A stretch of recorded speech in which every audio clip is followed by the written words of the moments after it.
Good morning, everybody. We're going to get started in about a minute here. Thanks very much for joining us today.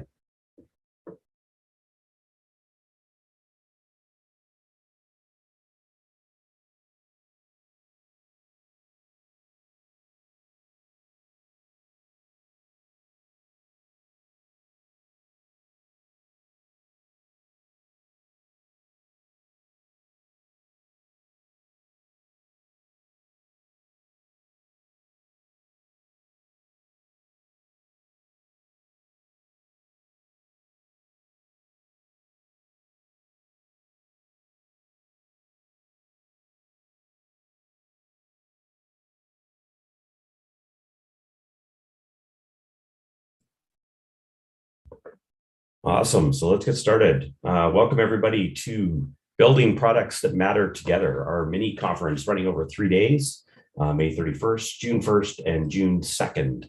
My name is Scott Baldwin, and I'm the community lead and product evangelist here at Product Board, and I run the Product Makers community. I'm really excited to have everybody joining us today.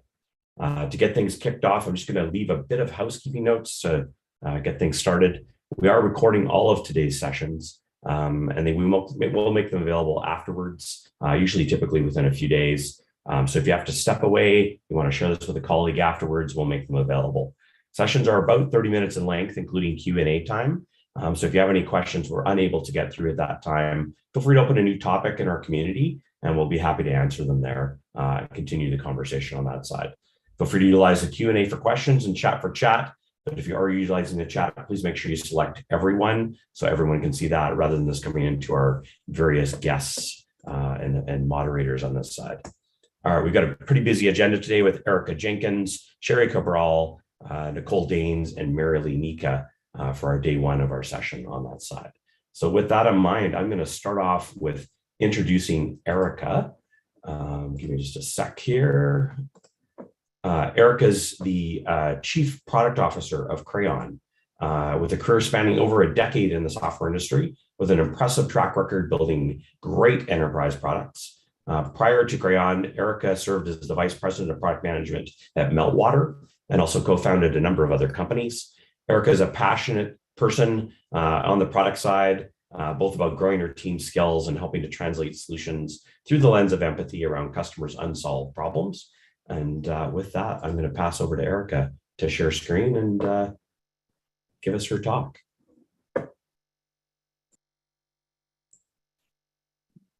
All right, let's see if we can go full board here. Slideshow. With my team, it's always give me a thumbs up. Everybody good? You got it. Yeah, awesome. Thank you very, very much. I'm Erica. I'm based in the US here on the East Coast in Raleigh, North Carolina, which is kind of an interesting spot to be in tech. But really happy to join you today. I'm going to take you through just some of my experiences. I'm going to give a little storytelling, some things that have really worked well, and really top 3 mistakes and ways you can fix those. So you can take it back to your own teams. So my journey, this is actually a picture of my startup working on a ping pong table.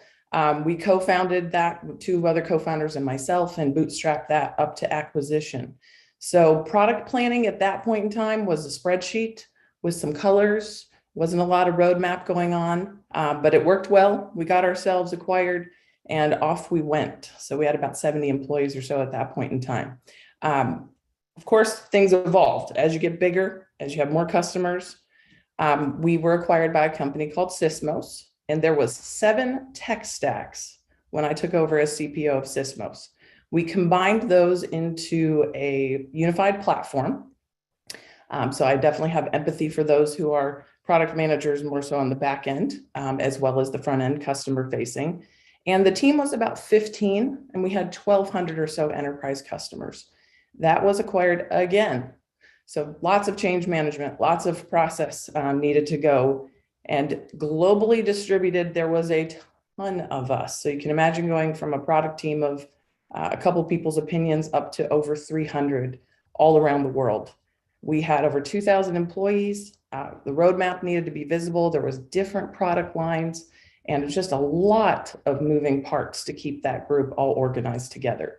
So in 2021, I decided I wanted to go back to startup land, my personal passion. I love being in that growth mode And so I joined Crayon and are building the team there. So currently have 3 product managers I work with on a regular basis, our UX team, and we're building some really cool stuff. So I'm excited about that.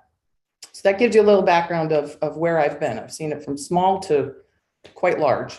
But there's often challenges at every single stage that are pretty common. So early days, every single dollar counts. Your product gets built almost extremely off of customer feedback, and everybody spins lots of plates. So if that's your world today, that might resonate. As you grow, you have to build for the 80, not the 20%. So back when every dollar counted, we would just build it. I had one customer in particular who was a huge global enterprise beverage brand, and they've always had a list of features. So starting to collect those feedback pain points in that growth mode is really important. And that's where Product Board actually came in and really helped me.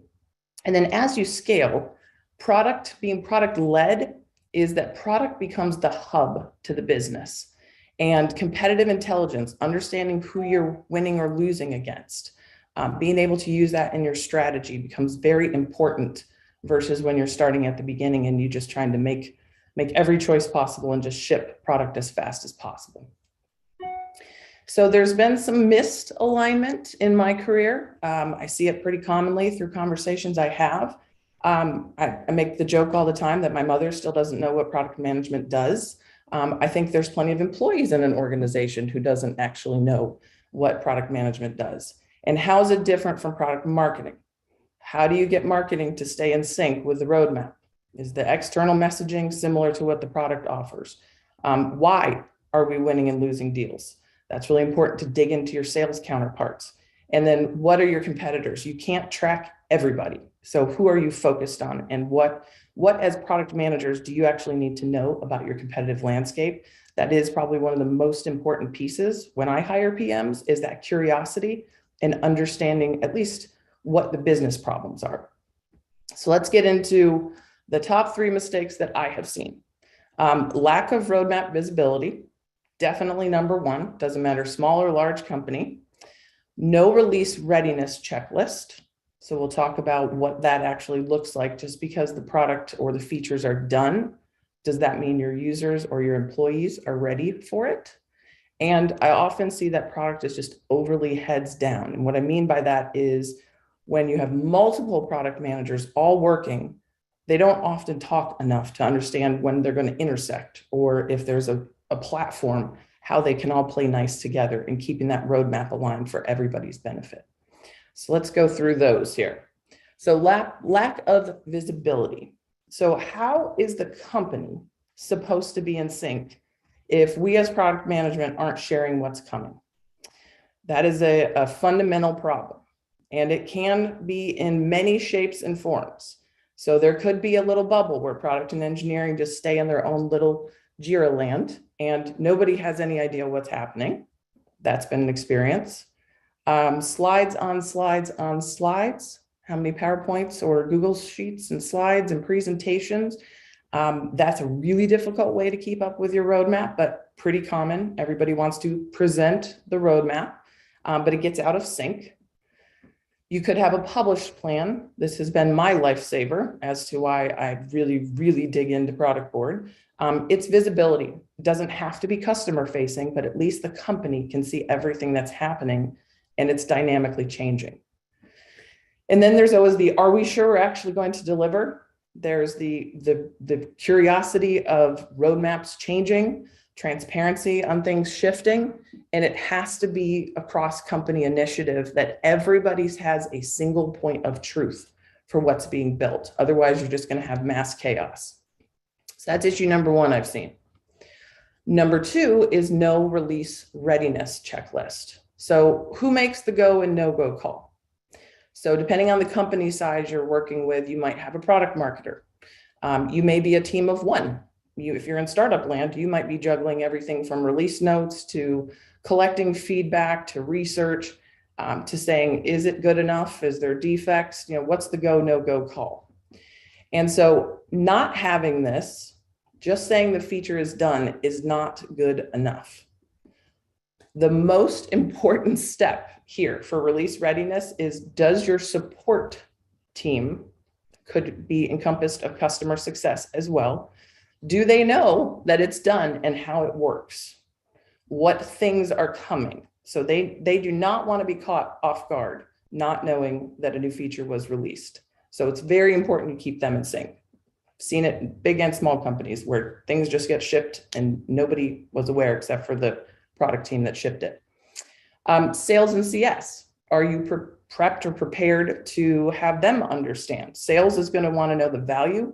CS is going to need to know how it works and how it changes a workflow for a customer. And that's also important that you have those right materials prepared. And then marketing. I always feel like marketing is the forgotten step here. There's so much that can be amplified through social media, through blogs, release notifications. Seems to be, in my experience, that marketing is the lagging indicator there. And having all of this alignment is going to give you the max value on your releases. So if you're two heads down and just saying it's done, go to the next thing, it's done, go to the next thing, I think you're missing on all of this opportunity. So it doesn't mean slow down your releases. It just means be more thoughtful and make sure everybody is prepared. And we are all overly heads down. So we can be so consumed in the details, especially when you get into product organizations that are larger. We all have our own roadmaps that we're focused on, and we sometimes forget to focus on pain points and competitive potential intrusion coming in. I think UX often gets forgotten here. You know, we've got it good enough. It was MVP, if you want to use all the buzz terms. There's also, you know, somebody said the other day, is it minimally crappy enough to ship? So you need to come back and make sure that what you're building is actually hitting the mark. And that's hard. I have seen experiences where it's the brick wall, even the brick wall where a product just throws over requirements to engineering and says, go build it. There's a complete disconnect within the company that sales is doing their own thing. Leadership has one belief. Customer success has another. Everybody's just disconnected, but having this brick wall is one of the biggest negatives that I still see today, even talking with other product leaders. We have to have collaboration. And so that's what we'll talk a little bit about. How do we generate that? So here's my tips. Obviously, every team runs differently. We all plan differently. We have different release cadences, but hopefully you'll take a few takeaways back to your own teams that really just come into influencing the bottom line. What are the objectives of what you're trying to build and accomplish? Number one, solve your lack of roadmap visibility. So your roadmap includes making sure that CS has a place at the table, that even a sales engineer has a place at the table, and bringing them into the process. So you as product managers, product as an organization needs to be a trusted advisor, that we are hearing customer pain points, that we are hearing innovations that leadership wants. We're showing that product is in progress. That's why that roadmap single point of truth is so important. And then the outcomes for engineering is that we are actually bringing the voice of customer to them. And we want to make sure also that if you don't have a product marketer or whoever your marketing counterpart is that's coming up with, you know, external messaging or even your sales enablement materials, they need to understand the what matters, not the how it got done. So that what is so important, and being able to kind of coordinate everybody coming together. This is actually the monthly schedule that I run with my teams. So we have, of course, stand-ups. Everybody has to get together and sync up on those. So my product managers run those, some every day, some every other day. But the last three pieces here with show and tell, story time, and our monthly reviews are so important. And this is where we pull in that voice of customer and work together. So show and tell, of course, all of the engineers, we all come together. In my current role right now, I have 4 teams that are all building in parallel. Everyone comes to the table twice a month and we do show and tell, as basic as it sounds. And you show off what you've been doing in the past couple of weeks. It could be tooling, it could be anything that is not even customer facing, all the way to a wonderful new release that's coming out the door, and we share. And that gives us an opportunity as an organization, from a technical debt as well as a customer value, to have those conversations together. So everybody sees it. We record those, and we actually have a running log that we keep in a Confluence page. Story time comes once a month. And this is where we either bring guest stars in. I might bring my head of CS. I might bring my sales engineer. I'll bring a customer success manager. And we curate through Gong, so call recordings, and we actually pick a problem. So it's a focused theme. And we generally will align that theme to something coming up in the roadmap. And we all listen together. So it creates empathy amongst the whole group. And then the monthly review is the collection of the product manager, the engineering manager, whoever our UX counterpart is, a representative from CS, and a representative from product marketing. And we review our roadmap together for the next 30 days and then out to 90 days. This gives everybody the possibility to ask questions. And if we have to do horse trading where things move in and out, we collectively do it as a group. So it really is a way that we align across the company. And it's worked quite well for keeping everybody in sync. Number 2, the release readiness rigor. So to ensure the why the value is going to resonate is important. The how-to is also important, for help docs and things of that nature. You want to be able to do step by step, but really starting, apologies, my dog decided to join us, really starting into when you are building your roadmap. I'm not a believer in writing pages and pages of requirements. It can be simplified into the problems we are solving. This is actually a snapshot of the template I ask of my team. So what is the problem? What's the value for the customer or the user? And then what's the value to the business? So this is the way that we frame up every single thing that's coming that's a feature.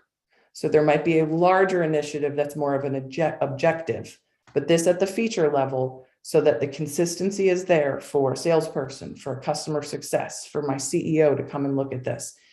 Same look and feel on every single thing. So again, that communication is really important on the value of the why. Then we get into the release readiness to ensure when it's done is known. So this goes back to, is support in the loop? So that consistency of communications. We have a private channel in Slack that we call the release readiness, and apologies because it's very small on my screen here, but I'll explain it. And it's intended where all of the product managers, the engineering managers, the product marketer, and our support liaison are all ready to go. And we've actually recently added in our sales specialist as well. So our sales engineer. This is the go or no go. Is everybody ready? We haven't shipped to production. Maybe we have, it's behind a feature flag. But that is the awareness channel to have the key group of stakeholders in the know that something is done. This is really important if you're in sort of a continuous delivery or morphing towards that, because not every feature in my world releases on the same time. I don't have a cadence that, every Thursday afternoon from 2 to 4, we send things out. When it's good and it's done, we're going to ship it. We want to bring as much value as we possibly can. So that's the readiness channel.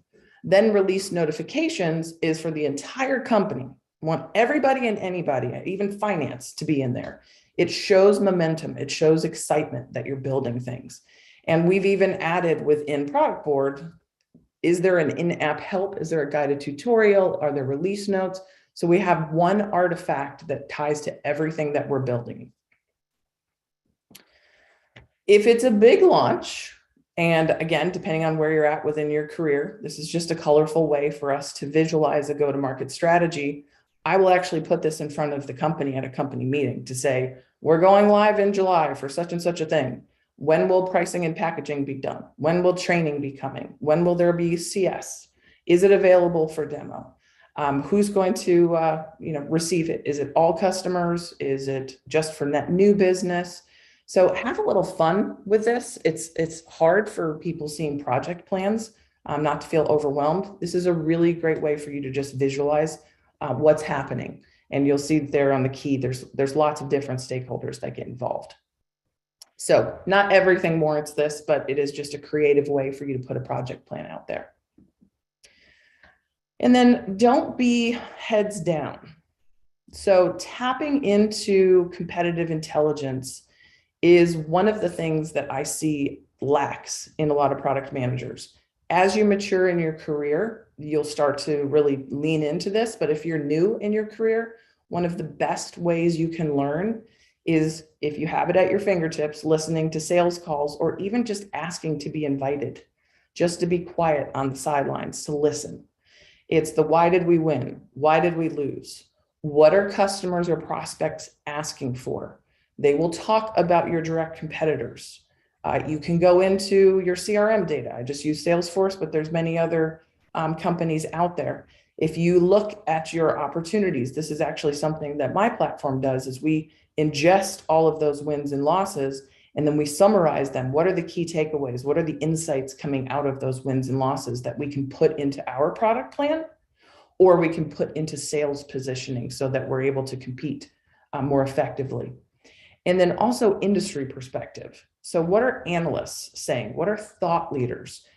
Curiosity is really the theme here. You don't have to know everything about all of your competitors, but you need to know enough. If you're two heads down thinking your product and your plan is perfect, you will not be successful. So level up a little bit. And these are just two great ways that you can tap into those. And then curating real feedback to tap into competitive intelligence. So actually here, I'm a big gong shop. If you have Chorus, there's other call recording tools. When I'm thinking about something, whether it's really tactical or it's just a bigger idea, I'll go in and kind of keyword search against calls. You can filter things in and out there. You can see Product Board actually even has an integration. I can grab call snippets and send it over to put into my roadmap consideration bucket. But it really lets you know, and it validates into your gut to say, this was mentioned a lot. And then you can listen to the conversation so that from a research perspective, you're not having to sit on hundreds of customer calls, or if you just want to validate really quickly that it makes sense for you to even put the headspace around it and start to think about something, that's a great example of kind of a pro tip if you have a call recording software to dig into. So major fan. If you don't have a call recording software, I would definitely suggest looking into it. It's actually helped me from a product perspective more than listening to customer calls, because I can go back to it and I can listen across lots of different types of customers. The other thing is centralizing your communication channels. So if you have Slack or Teams, highly suggest you do a competitive intel channel. So as the front lines are hearing things, ask them. It's a change management, but as a product organization, if you reinforce that you want to hear what's happening or what's coming through on phone calls with prospects and customers, that's a great place for them to put little snippets of information. So it's centralized. I can review that in one place. It's not an email flying all over the place, and I can push that over into my roadmap in Product Board. An interesting one takes more time, but if you have a maturity of your business, RFP details are almost like a checklist head to head of you versus some of your competition. So reading those RFPs, again, being closer to your sales team, that will get you real frontline of buyer intent. So use that for your planning and your information. And then you can tag your features. I actually bucket my features that are direct competitive maneuvers. So if I want to go head to head against something, if I want to differentiate, just a way I can quickly organize our roadmaps to be able to look at that. So lots of different ways competitive intelligence fits into your planning, but it really gets into that voice of customer, voice of prospect, of what the demand is. We can build some really great things, but if nobody uses it, we weren't successful. So I would say chase alignment. If you saw my bouncing balls earlier, it really is for you to be bold. It's up to product to communicate often. And I really feel it's our job to connect across the business. So having context when you speak to the different groups, of course, some groups need to be very technical oriented. Some groups need the too long didn't read summary. So just make sure your context fits with who you're speaking to. But it truly is the hub to the spokes of the business. That's how I look at what I do every single day, or when I work with my team. That means jumping into sales stand-ups sometimes to highlight things. That means jumping over and talking to CS, having open doors where they can come, and my virtual door on Slack is always available. So really being the pulse of the business is how I lean into this.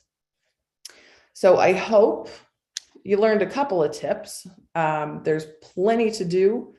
Just wanted to thank product makers and thank Scott for having me, and happy to answer questions, or as we said earlier, pop on in to ask in the community, and I will be there. So thank you, Erica, for sharing. That's really, really great.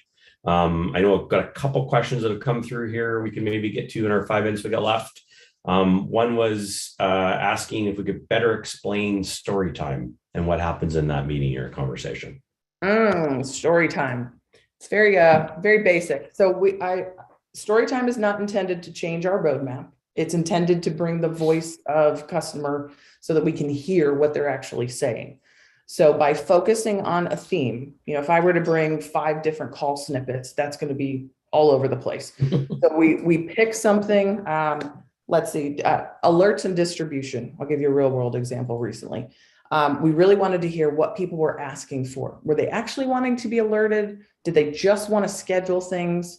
Did they want to know the unknown? Or was it just, hey, you've got 10 new things you need to take care of? So we dug into that theme, listened to lots of different customer feedback about that. And then from there, of course, as product, we were already kind of thinking through it, but it helped the entire engineering organization feel closer without them having to sit again on lots of phone calls. So that's an example of what we do for story time. Gotcha. Thinking about the process overall that you kind of laid out, seems like it resonated really well with a lot of people here on the call, which is great. But some people were curious about how you kind of push this into your organization when you're just maybe getting started with this type of transition, or you're just trying to initiate this kind of transition or way of thinking and working. Yeah, it takes work. We'll start there. Yep. It's really about consistency. So as an example, with my newer role, when I joined Crayon, just being able to have, every Friday I send an update of work in progress. So now it's kind of expected. It builds trust. Everybody says, okay, we see a roadmap. The needle is moving. We're hearing from you. So being present and being consistent. So it's sort of the Friday feature update is what people now expect. Being able to have a streamlined communications plan. So write it down, where to point people to what. I cannot tell you the number of times I've said, make sure, go to product board, or somebody will send me a one-off question, put it in the community product questions channel. Everybody learns, together. This isn't a one by one. So you just have to be adamant in a nice way to reinforce that change management and that behavioral management. But I think it really starts, the consistency builds trust over time. And now we have a community effect where like the ball is rolling, where people are answering each other's questions, or they'll highlight and say, Erica, we need more details about such and such, or, one of my other product managers. So it's, it doesn't happen overnight, but it's like rules. When you drive down the road, you got the yellow and the white lane, you got to stay in the lane instead of veering all over the place. It's a good way to think about it. Yeah, that's exactly it. Maybe one last question. How do you prioritize product initiatives across the company when you don't have dedicated squads for each product? That's also a fun one. There's a couple of ways you can do it. I think that if you do too many things that are what I call paper cuts, then you just end up with something that feels very, very disconnected. So I would say pick a theme, a major theme. Maybe it's 50% of your development effort is focused on that theme. You can sprinkle in a couple small bits of happiness, but you can't spread yourself too thin. So if you stay focused on that, usually, obviously, it depends on your code base and your engineering organization and size there. But to be able to have everybody focused on one direction, knowing that you have technical debt or other things you have to take into account, helps alignment.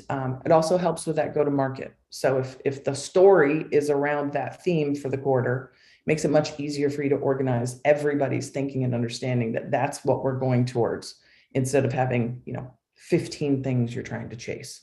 Yeah. So that would be my suggestion. That's awesome. Lots of good questions coming in. I know we'd love to have more time to talk, but these are half an hour quick sessions. Today, maybe we can encourage people to post some thoughts in the community if there's questions that they have. I know you're available and usually in there sometimes as well, answering things. So feel free to maybe encourage people to ask over there. Thanks again for your time, Erica. Really, really appreciate it. And I'm going to take you off screen and bring on our next guest.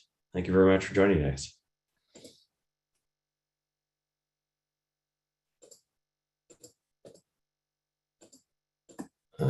Sheeri, if I can get you going here, just give me a sec.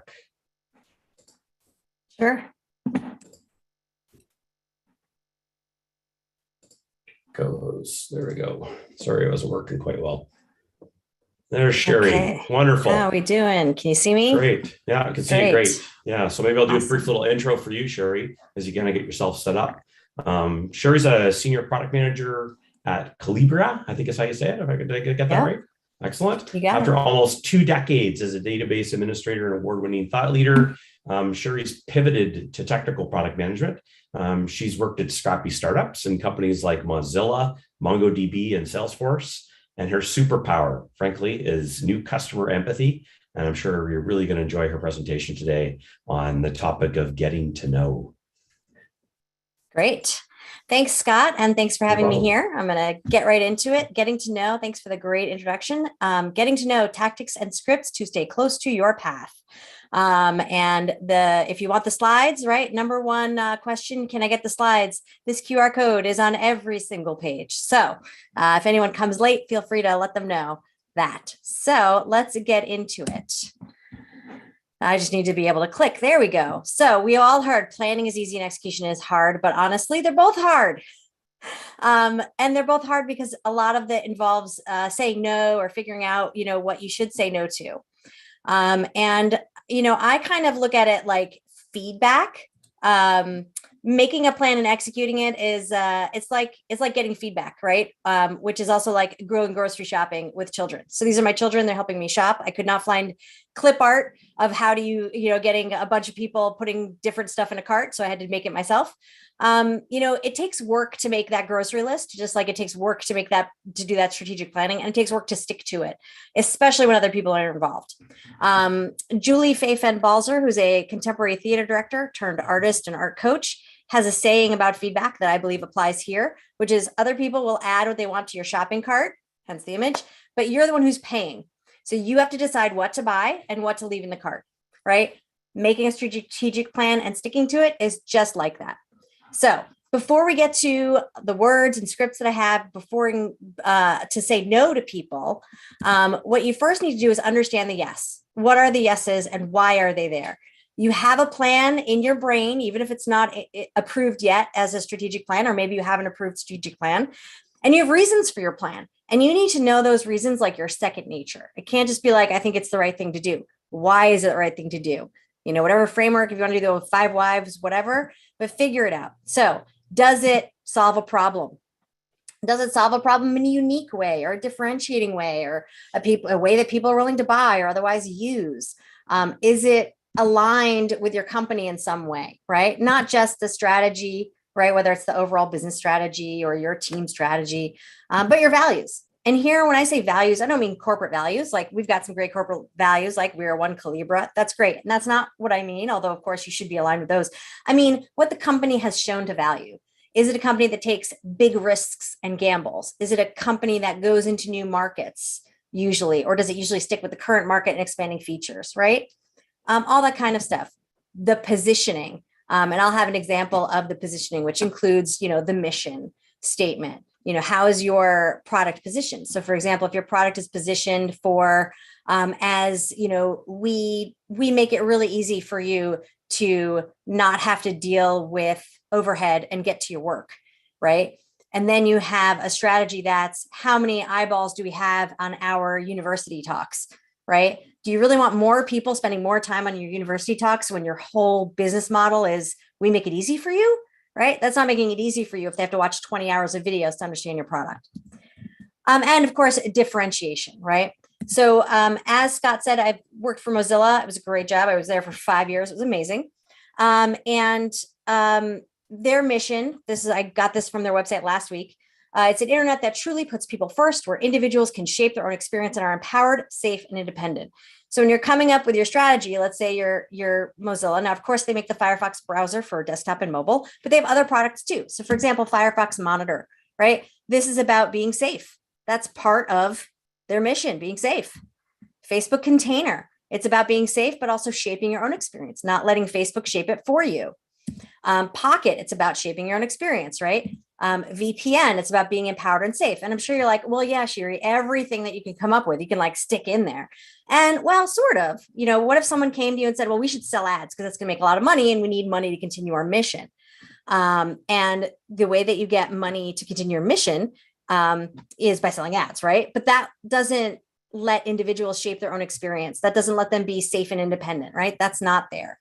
So if I was working at Mozilla right now and somebody said we should sell ads, that would be a reason to say no, right? So, right, if it's not solving the right problem, if it's not solving the problem in the right way, if it's not solving it in the way that your company would do it, then that's a reason to say no, as well as lack of alignment to all of those things. So before we get to actual words again, I'm going to say it's not just the words that you say, it's also how you say it, right? Different cultures, different people, even the same people on different days will react differently to both the words that you use and the tone that you use. And of course, text is toneless. This is where, asynchronous can get, a little tricky. So for example, I could say, yeah, I'm sorry, I can't really do that.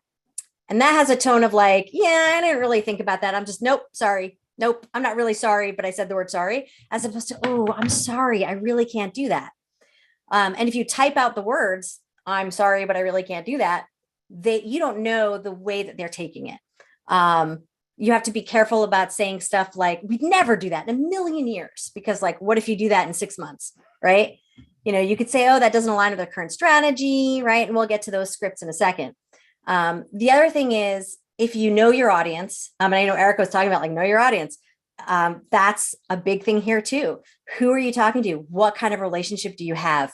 Are you always saying no to this person, right? How do they take it? How did they take it last time? Do they trust you when you say no, that it's for the better cause, right? There's also, how are you going to be direct or indirect, which could be cultural, could be by person, right? Some people, for whatever reason, right, they'll think that a direct no is rude.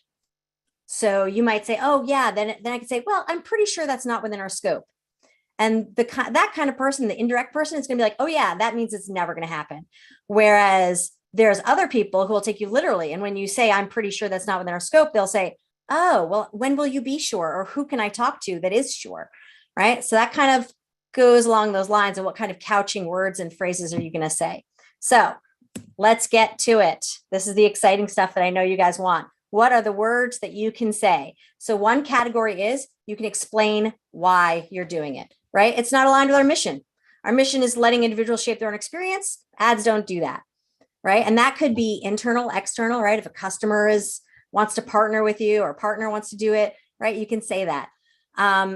Give the reason. This quarter, we're focusing on strengthening infrastructure, not adding new features. I want to note here, the reasons have to be true.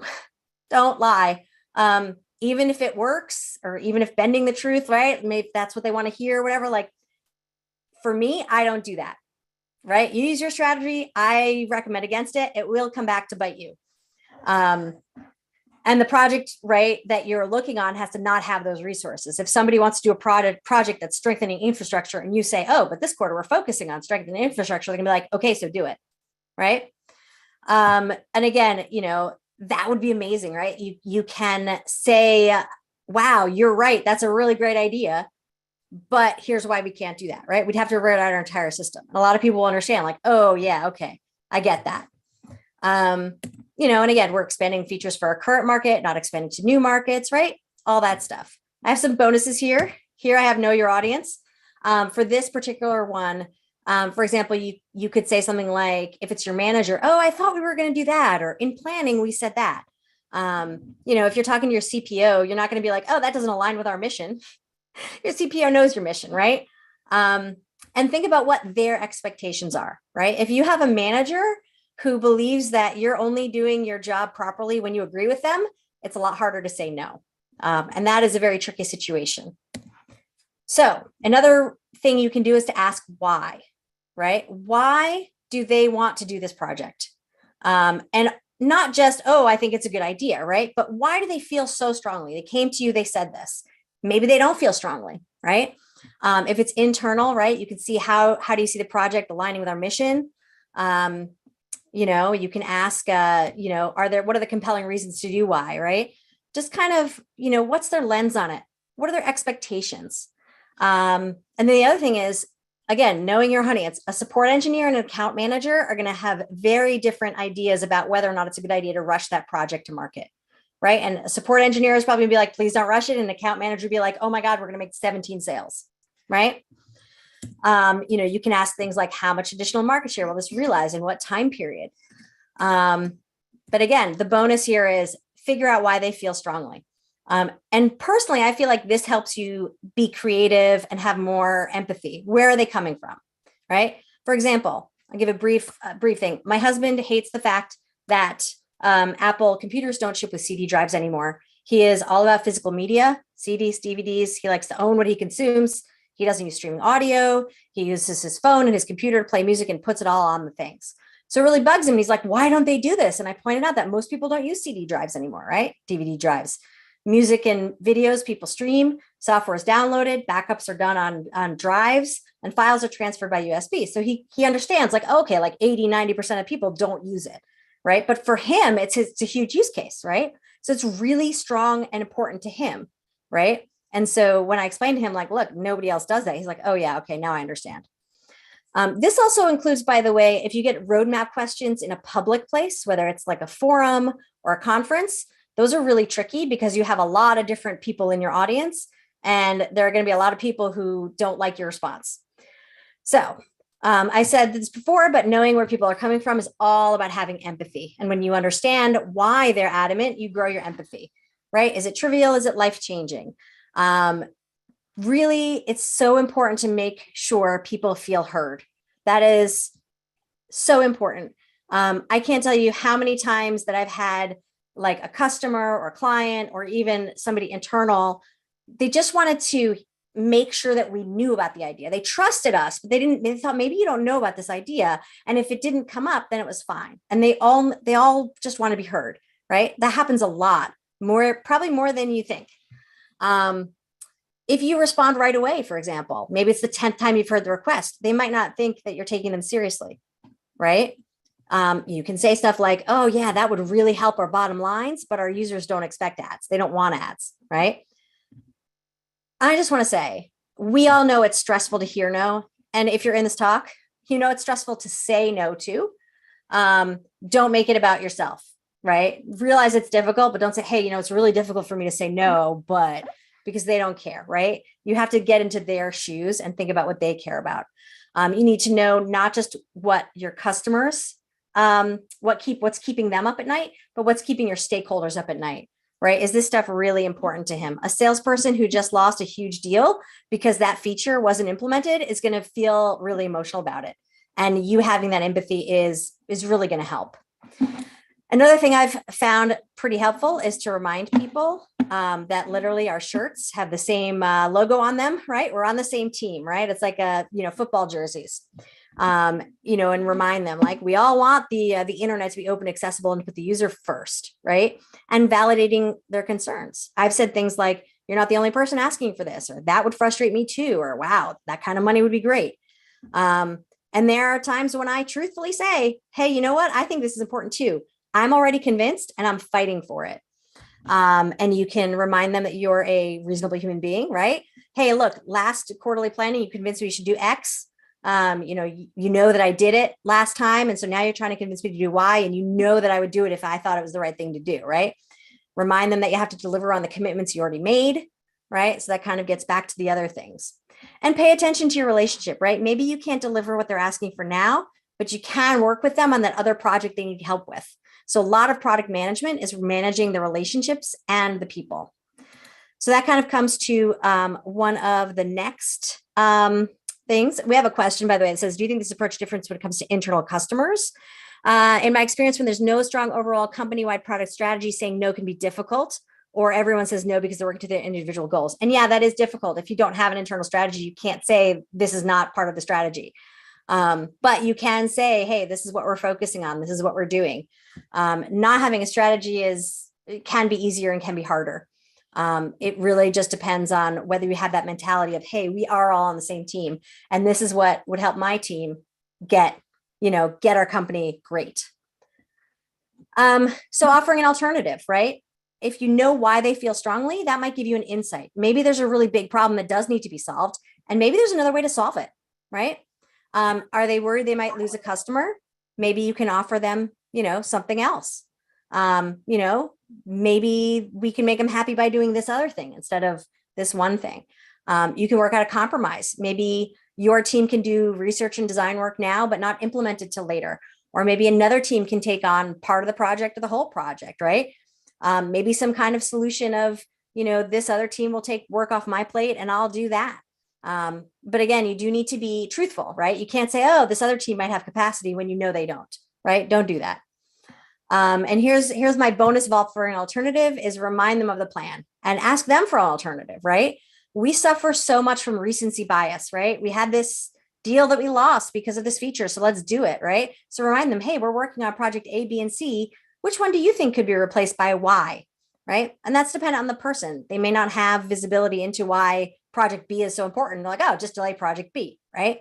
So this is kind of like an overlap between explain why and offer an alternative, is that you may need to explain the consequences of not doing the original plan. They may not realize that the opportunity cost is pretty large. So we're great on time. Awesome. Not now is another category of saying no, right? Delaying it. I'll bump it up the chain, right? Your manager may come back to you and say, yeah, you know what? That's a great question. Why don't you do some work? I once had to justify the platform we were using. We were switching platforms from one to another, and then a third party platform or third platform came up. It wasn't a third party, it was internal, came up, and I escalated to the CTO, and they were like, okay, make a pro con document, right? It took me 3 weeks, but I did it. And so the important thing is not just to say the stuff, but to actually do it. For me, it's important to have integrity in what I say. When I say I'm going to do it, I'm going to do it. I know there's a lot of people who would say, hey, you know what? They just want to be heard. So just say you'll bump up the chain and just don't bother doing that. That's just not something I'll do, right? I would say something like, can I get back to you on that? Right? That's not implying that I'm going to do something that I'm not actually going to do. Whereas, can I get back to you on that? I'll get back to them. Maybe I haven't put one extra iota of thought into it, but I get back to them next week and say, I said I was going to get back to you on this. And the answer is, that's a great project. What a worthy project. I'll see if we can do it next quarter, next year, right? That validates that, hey, that's great. It's just not right now. That sounds good. I'll have to research that to make a business case again, but you have to do that research, right? You have to follow that up, follow up on that. Can I get back to you on this? Right? It's so useful, especially if the person isn't in the right frame of mind to hear things. If you say, can I get back to you on this? You might think like, man, they want an answer. And there are people that will say like, if you didn't give me an answer right away, forget it. Right. But most people will say, okay, they went away. They took some time. You're going to assume they thought about it or talked to people, especially if they said, I'll think about it. I'll talk to people.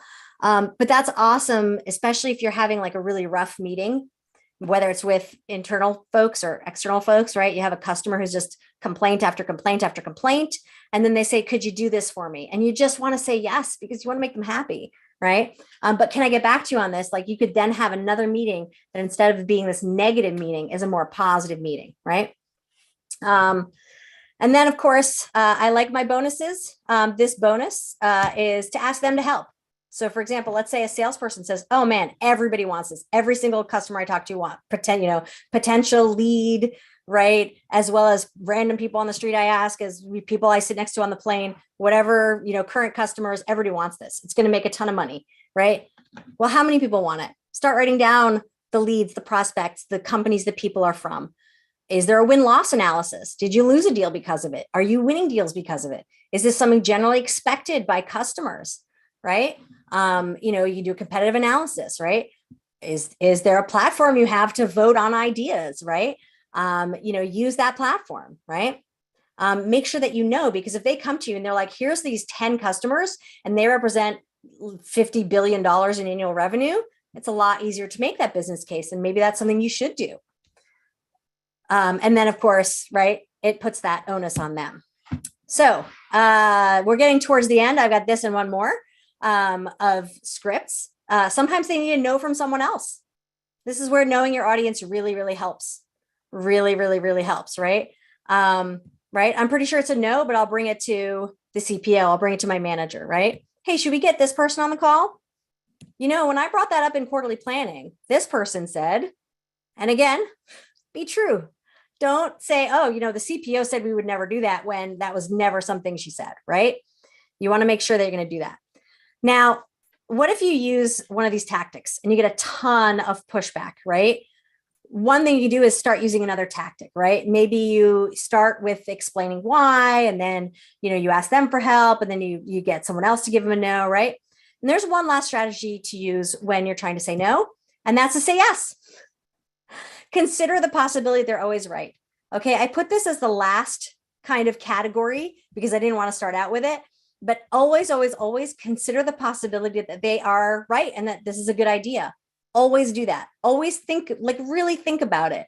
A strategy for me, it's about creating the world that you want to see, right? The world of your product. It's fantasy world building, right? On a very small scale, right? What does the world look like in the case that they're right? Maybe it's really close to the actual world you're trying to create with a strategy, and maybe you should do it, right? So you could say, oh, that wasn't in our plan, but this is worth changing the plan. Or I think we can delay that project so we can do that. I'm going to see if Q's team can do that project so that we can do it, right? So that's the categories I have for that. I also have some bonuses. I like my bonuses. How not to say no. Don't say it's too hard or we don't know how, because in those cases, you just need more time. It's a time thing, right?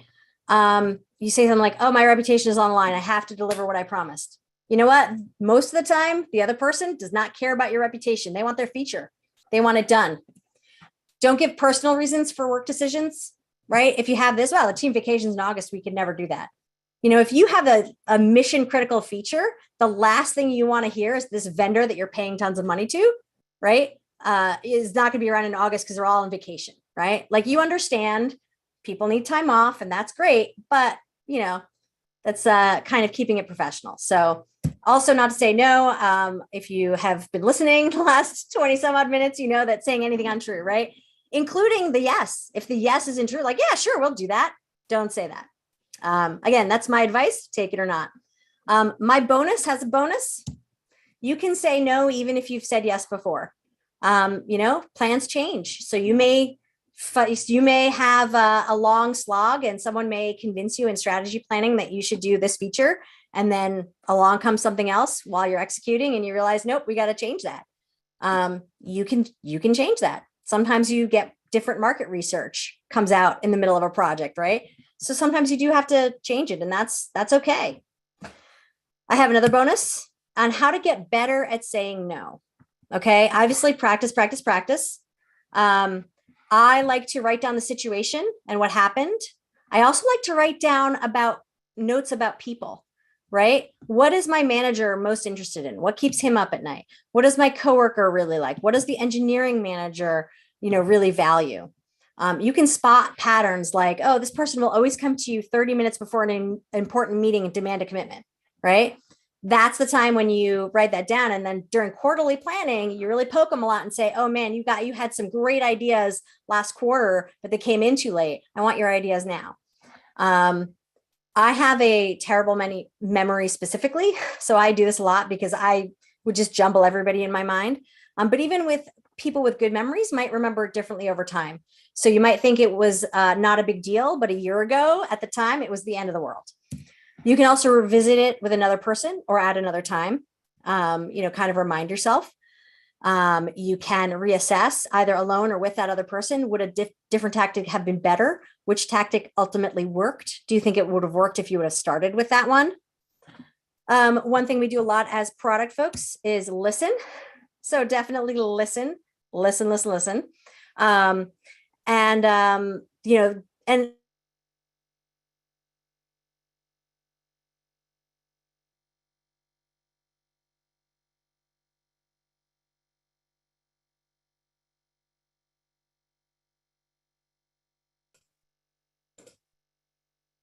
Oh no, it looks like we lost Sherry there for a second.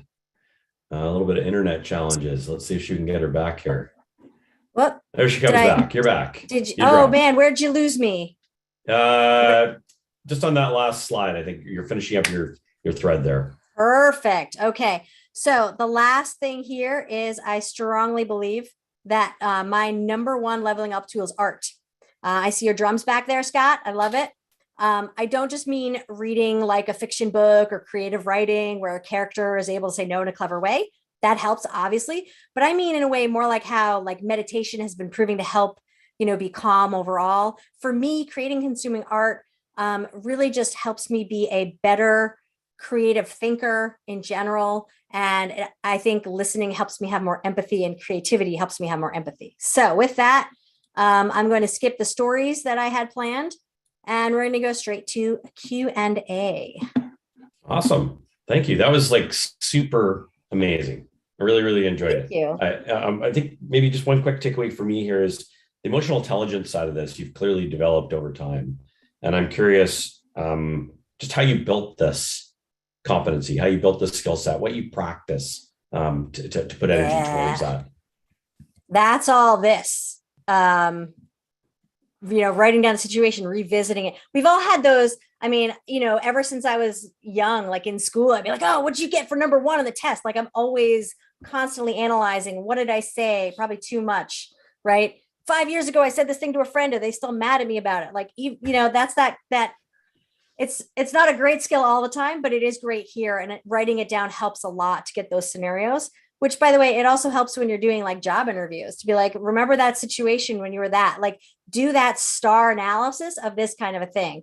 Man, that went terrible with that in that product planning meeting. My manager and the CPO just stepped all over my plans. Like, could I have delivered it better? What could I have said? Maybe there was nothing I could have said, but maybe there was something. Could I have gotten people on my side, right, to say I have all these things? Could I have different data? So a lot of it is doing it wrong and learning. But you can also watch, when I say listen, you can watch, a lot of times you get invited to the planning meetings and there's 10 groups and it's a 4-hour thing. Like actually listen to what the other groups are doing and how they say yes and how they say no to the other groups. Yeah, that's good insight. Really good insight. One quick question here, maybe from Amy. Basically, I think how do you deal with that, weighted consideration between something that could be making lots of money essentially for the business versus something that's maybe right for the customer and the ramifications of that kind of decision within a team? Yeah, I mean, I would love to just say like a very pithy, something that is good for the customer will make money for the company, but we all know that's a little different, right? And some of it is also picking your battles, right? If you're working for Mozilla, it's going to be a lot easier to be like, yeah, no, we shouldn't sell ads, right? Whereas a different company might be a harder sell and you might have to give that up.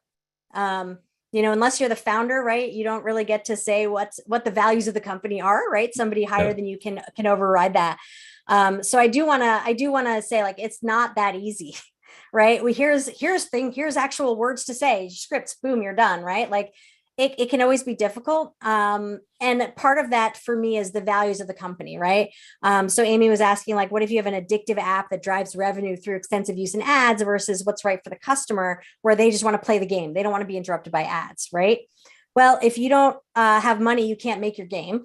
And so no game would be useful for that. But the companies that make games, right, their values are to be the place that people know that these games are great. And I love these games, right? And so, it's like O'Reilly Books, right? O'Reilly is not a book publisher. They're a reputation generator, right? So, when you buy the O'Reilly book, it's a good book, right? Yeah. That's what they're selling, not the actual books, right? And so, they might have things that are not for the customer because that's their goal. Their goal of a gaming platform is to be like the gaming platform when I'm not a big gamer. So, I'm trying to think of like who makes like Candy Crush, right? But like, you're like Nintendo, right? You're like, oh, when I play a Nintendo game, I know it's going to be awesome. I know Mario Kart is always going to serve my racing needs. And so I'm going to do that. And so even if there's some things I don't love, still overall, it's for the platform. So hopefully that helps.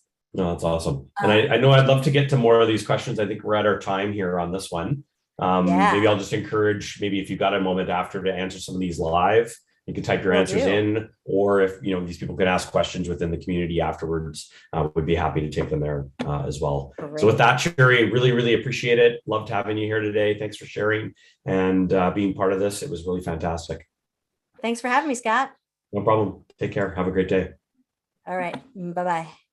And with that, we're going to bring on Nicole, our next guest and speaker.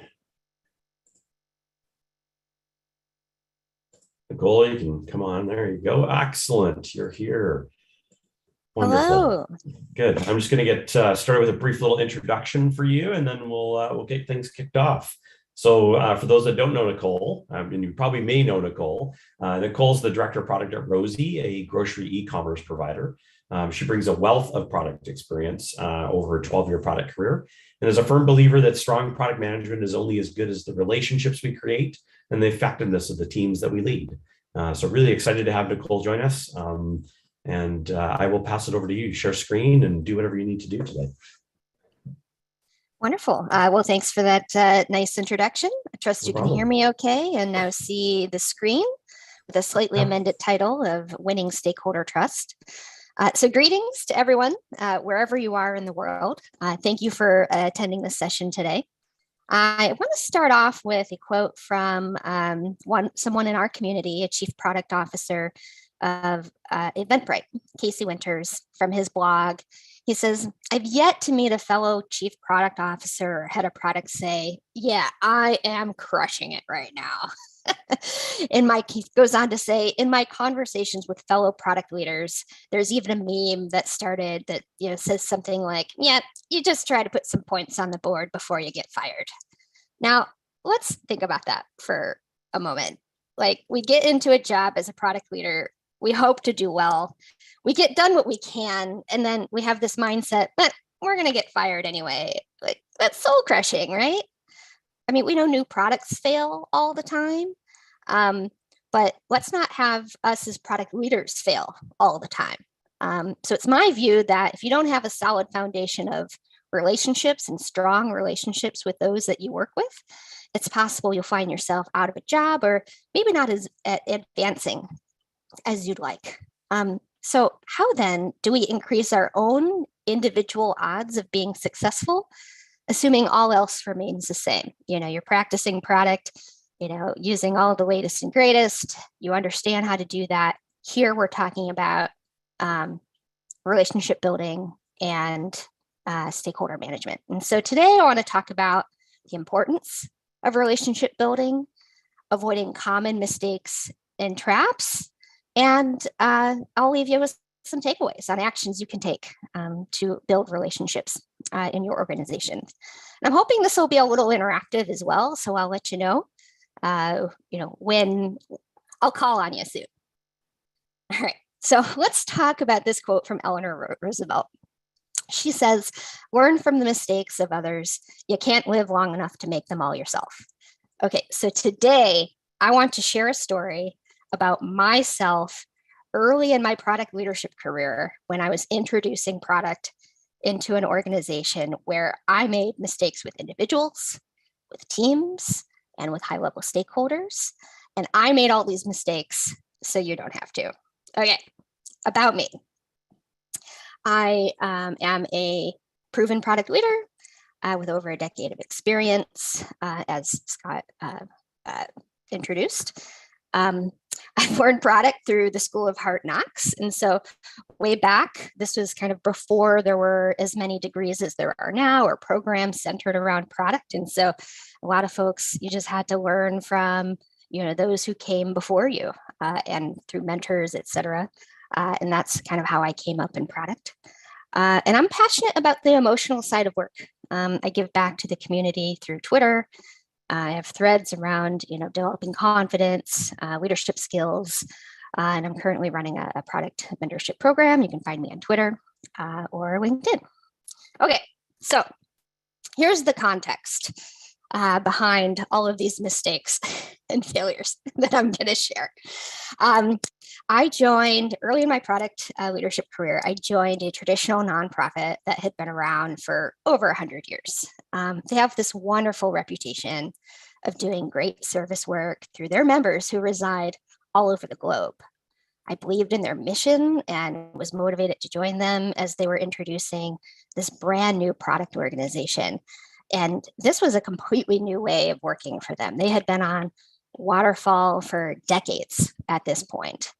And it would take them years to develop any new thing kind of at all. From small improvements to, big initiatives, they really were struggling with stuff like that.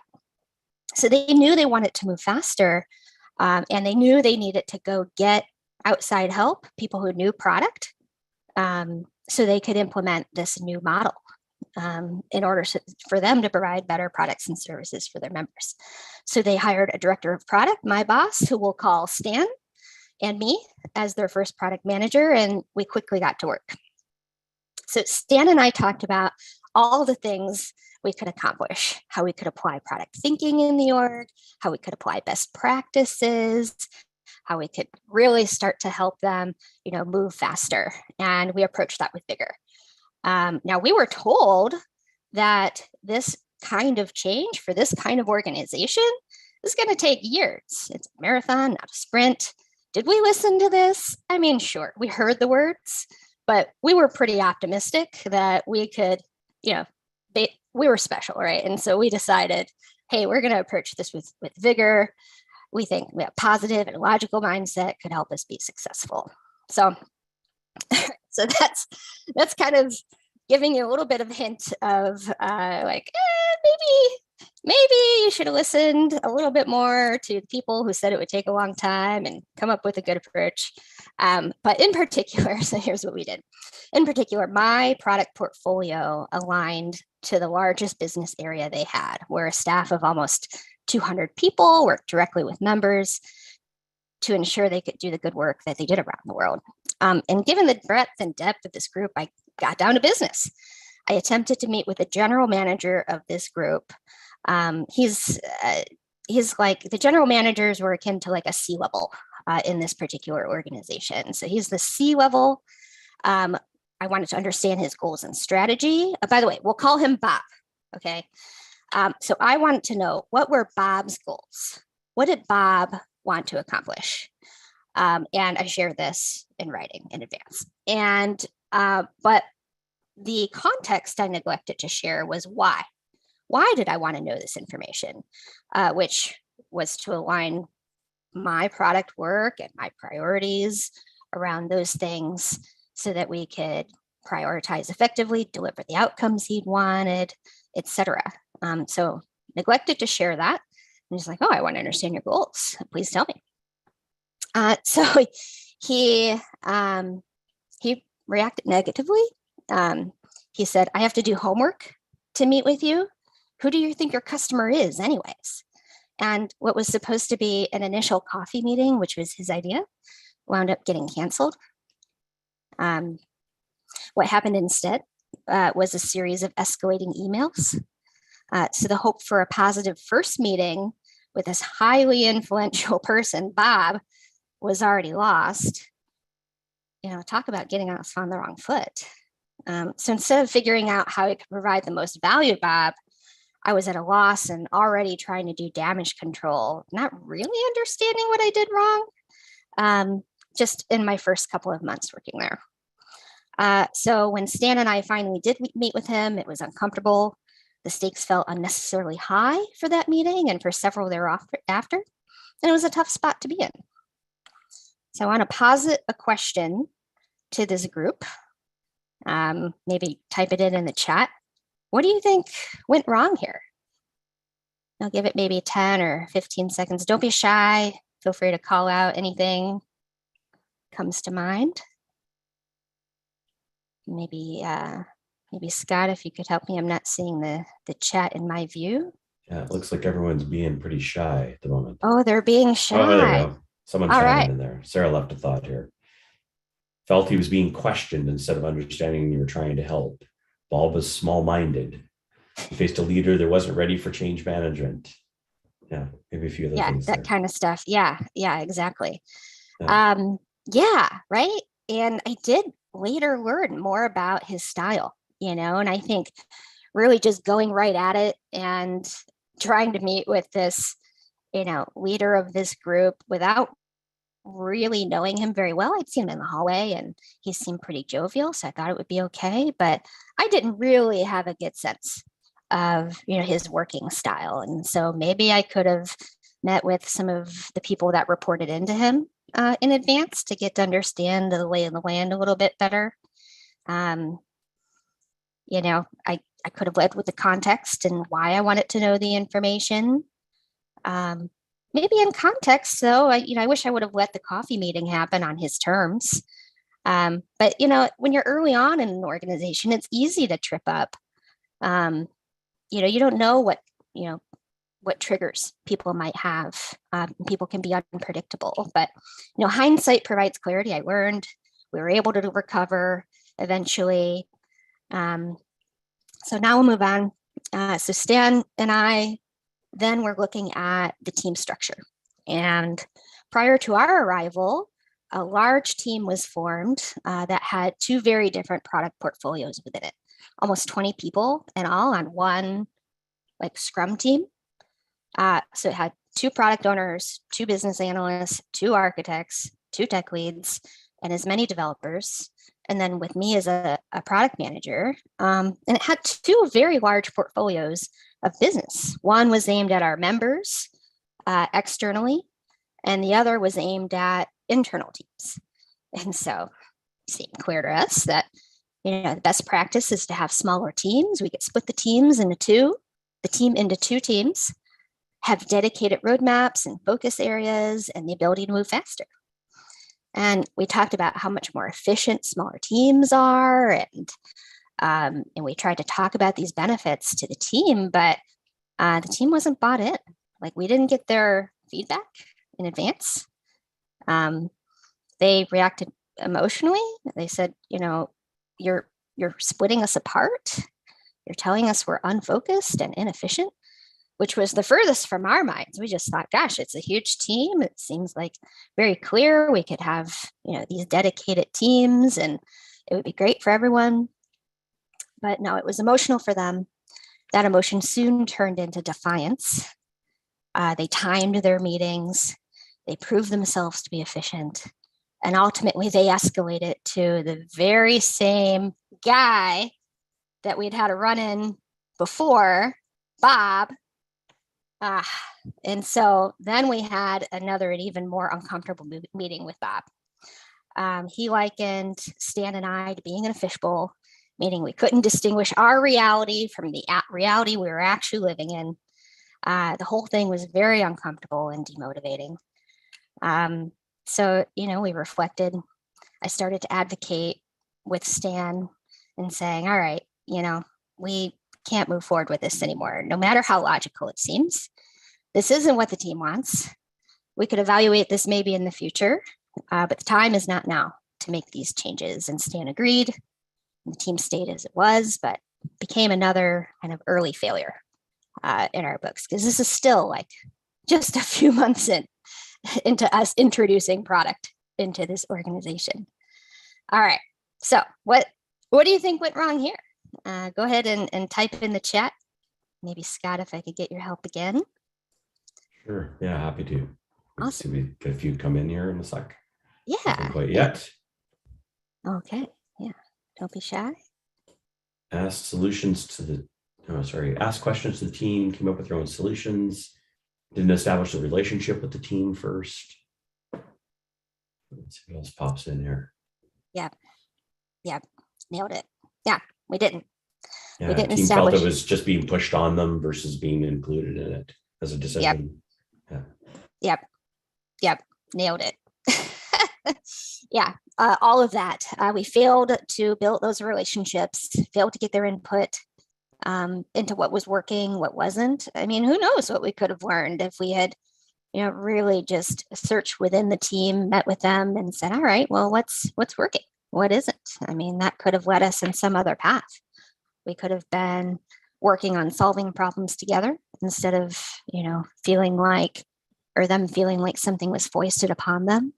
We were blindly trying to apply a best practice without having a good sense of the landscape. And ultimately, we hadn't earned any of the credibility to make these changes. And so, although I'd advocated to stop the team split since I was a fan of it initially, it just wasn't a good look. My confidence in interacting with the team started to diminish. I mean, this gives me shudders still, to think about these early team mistakes. And I think you can start to see, and maybe you can think about this in your own environments, how you can, maybe some early mistakes and failures can kind of have this snowball effect where it's devastating. You say, all right, well, my confidence is a little shook now, especially if you haven't had as many reps in a given area. You're trying something new and it fails spectacularly. And then how do you face the people again?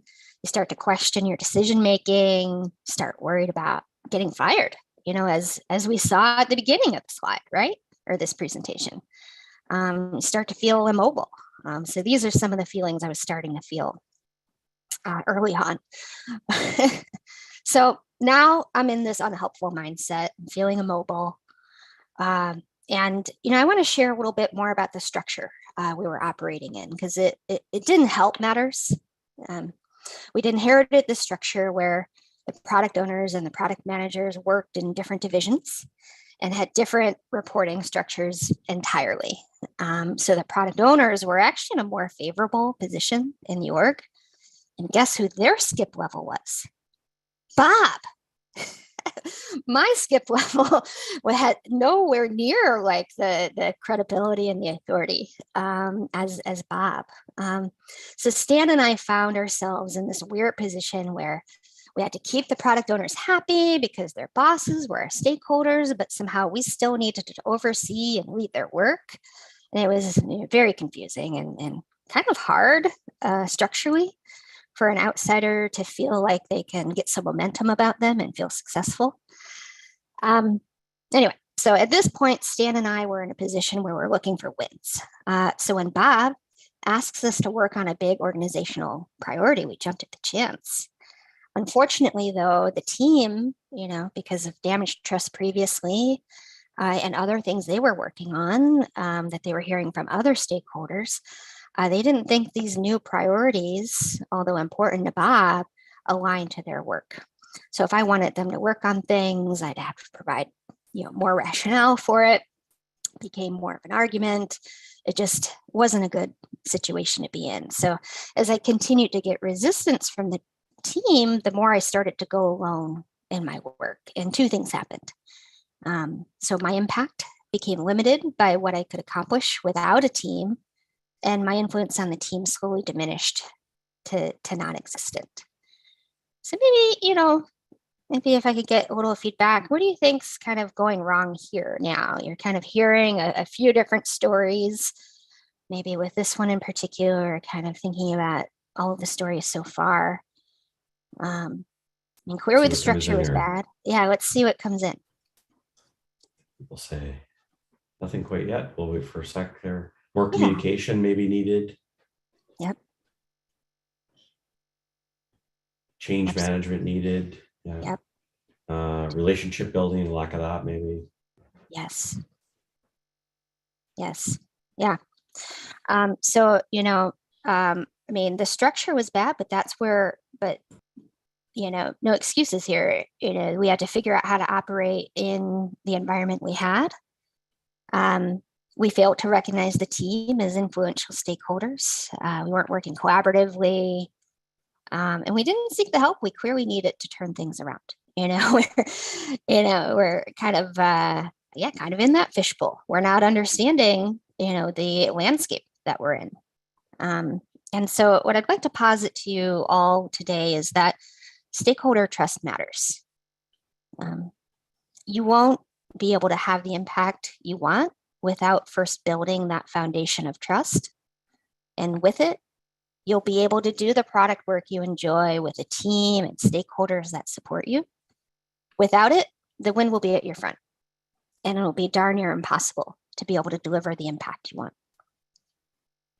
Okay, so I want to take a poll here. Do you think that Stan and I turned things around? Did we do it? Go ahead and type in the chat. Or were we fired? You're smiling, so yes. One no. I got one no, couple no's. A no? Yeah. I know. But mostly yeses. Okay. Yeah. Well, at this point, I understand the no's. We didn't have a good track record. Okay, so we did turn things around. Although it was time consuming and it took hard work.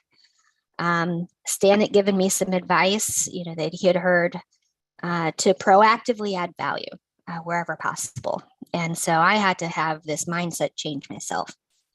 So I was looking for things, were there insights I could find for people? Was there a gap I could volunteer for? How can I just cultivate the mindset of being helpful to stakeholders, build relationships, and kind of just change kind of my approach in order for me to be and for us to be successful. So I had this mindset shift I was doing, and opportunity struck kind of at the same time. So there's a little bit of luck for me as well. But there was this business area focused around membership, which was very important for the organization, where the associated web tools had awful and declining metrics. And one of the directors who reported to Bob was overseeing it. We'll call him Bill. So Bill had asked for an internal audit to help and figure out what's going on here. And the audit department reached out to me, and I said, "Oh wow, this is the opportunity I'm looking for. It's a new stakeholder. I can start things off right." And I felt confident I could help with the product problem as well, because remember, I was kind of having some confidence issues at this point. But I felt confident about this because I'd had prior experience here and improving similar metrics. And so kind of using the luck of this audit, I got to work on discovery.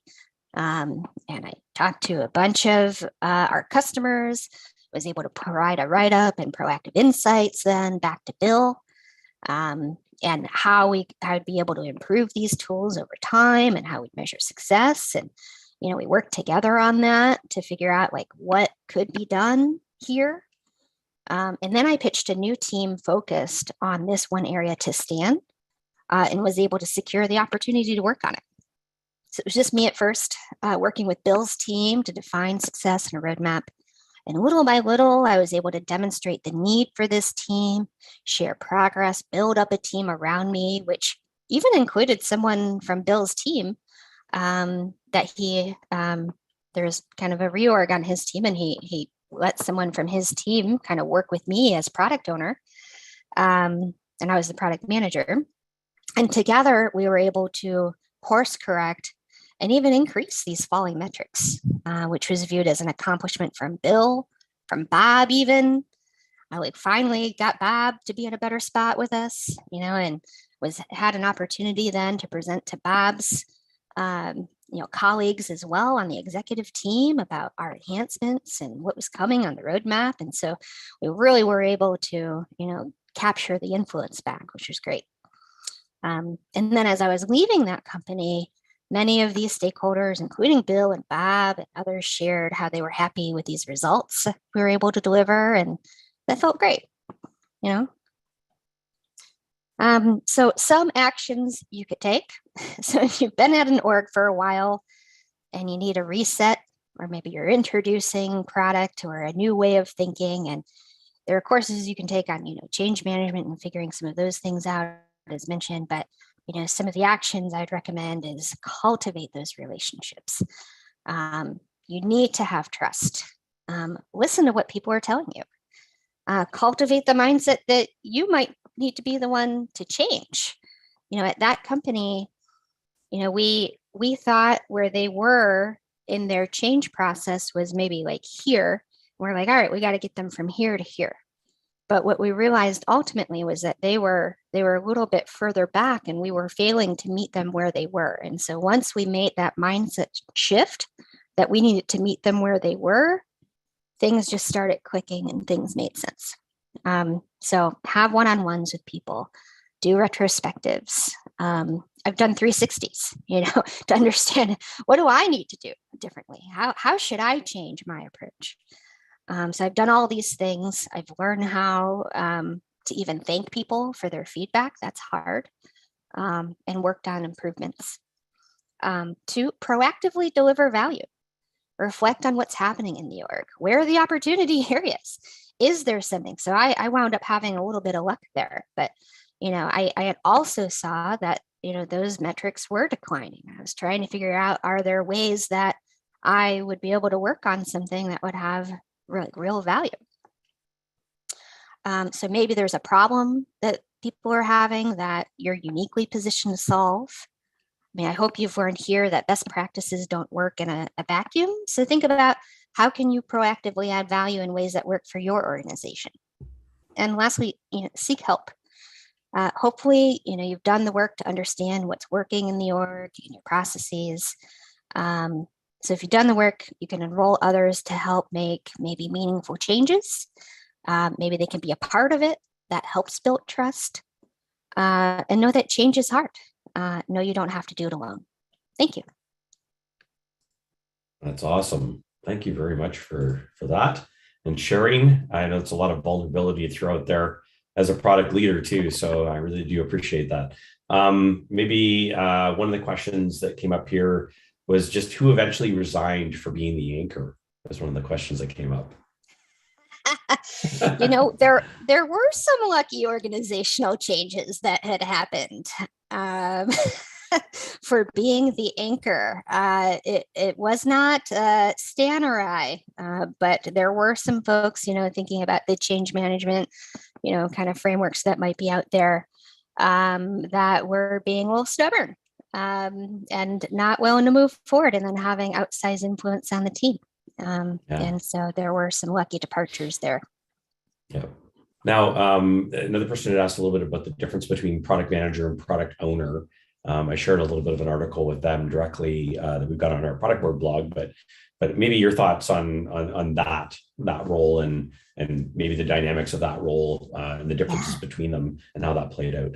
Absolutely. Yeah. And so, these roles I feel can be tossed around. You read a job description, you pick 10 job descriptions, and they're probably all very different, describing the same role. So in this organization, the product manager was supposed to have maybe a 3 to 5 year roadmap, like very long-term thinking, not necessarily working on things that were like very nearsighted.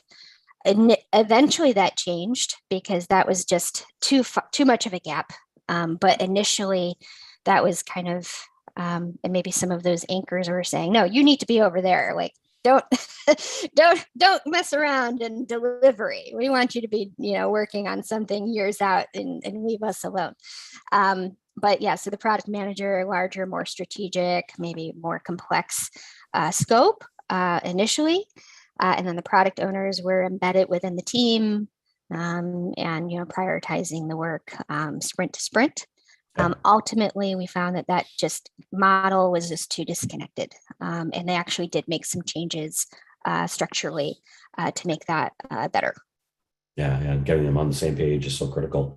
Yeah. You talked a little bit about the importance of seeking help. And I know a few people had some comments in here around the importance of like a 30, 60, 90, really knowing like your plan when you come into a new company. Oh, yeah. What kind of changes have you kind of made on that regard that have kind of helped set you up for success in your new roles and the role you got now, obviously? Totally. Yeah. So a couple of things. And so in my new role, I went and did a listening tour to understand from all the influential stakeholders, what's working, what's not, what are your pain points, and started using that language that they were sharing with me to evangelize the problems that they were having and how we could work together for solutions. And so from there came up with some like process improvements that would be meaningful to the organization, and then shared those in a vision to the whole company and said, all right, this is, what I'd heard, this is where we're trying to go. This is why we're trying to go there. And actually had a feedback jam board present during that so that people can say, all right, this is yes or no, or questions or whatever, and I'm always seeking ways to engage the full team for any process improvements or anything that they want to do. And so really just not trying to be my own island anymore and trying to include as many people as possible, and then highlight and communicate back as much as I can as well. Yeah, that's awesome. Well, thanks very much, Nicole. Again, real pleasure. I know we've gotten to see you a lot on Twitter and stuff like that. So it's great to have you here in real life and sharing a little bit more of your knowledge and experiences. So again, thank you very much. Thank you for having me. All right. Thanks, everyone. Problem. All right.